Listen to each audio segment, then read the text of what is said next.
ডাকসু তো বাংলাদেশ জাতীয়তাবাদী ছাত্রদল সবসময় যে ডাকসু যেন দ্রুত সময়ের মধ্যে হয় সেটি আমরা দাবি করছি, কিন্তু এই যে হত্যাকাণ্ড হয়েছে সেটি তো অনেক বেশি গুরুত্বপূর্ণ, ডাকসু গুরুত্বপূর্ণ, কিন্তু আপনি কি মনে করছেন যে এখন কালকেই ডাকসু দিয়ে দিবেন, ডাকসু দিয়ে সাম্য হত্যাকাণ্ডকে আপনি মুছে দিতে চান, গায়েব করে দিতে চান? এরকম টেন্ডেন্সি তো দুঃখজনক।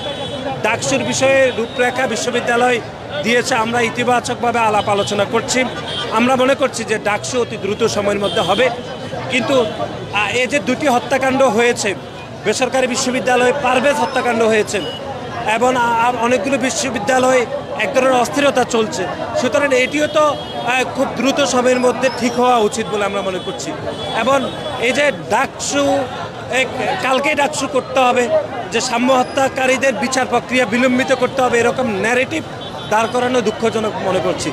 যে ডাকসু যেরকম গুরুত্বপূর্ণ, একই সাথে এটি অতীব গুরুত্বপূর্ণ যে সাম্য হত্যাকারীদের গ্রেপ্তার এবং বিচার প্রক্রিয়া শুরু করা। ঢাকা বিশ্ববিদ্যালয় ছাত্রদল ক্যাম্পাসে এই দাবি করছে, আমরাও যেহেতু নিরাপদ ক্যাম্পাস, সারা বাংলাদেশের সকল নিরাপদ ক্যাম্পাস আমরা দাবি করছি, সুতরাং ঢাকা বিশ্ববিদ্যালয়ের মাননীয় উপাচার্য, মাননীয় প্রক্টর কোনোভাবে এই হত্যাকাণ্ডের দায় এড়িয়ে যেতে পারেন না। শুধু এই হত্যাকাণ্ড নয়, বরং তোফাজ্জল হত্যাকাণ্ড হয়েছে বিশ্ববিদ্যালয় আবাসিক হলের মধ্যে, একজন নারী দর্শিত হয়েছে। আপনি জানেন যে শরৎী উদ্যানে কয়েকদিন আগে খুনি শেখ হাসিনার গ্রাফিতি মুছে দেওয়া হয়েছে এবং চারুকলা থেকে খুনি হাসিনার মোটিভকে গায়েব করে দেওয়া হয়েছে। সুতরাং কোনো দায়িত্ব ঢাকা বিশ্ববিদ্যালয়ের মাননীয় উপাচার্য নিচ্ছে না, এটি দুর্ভাগ্যজনক এবং রহস্যজনক।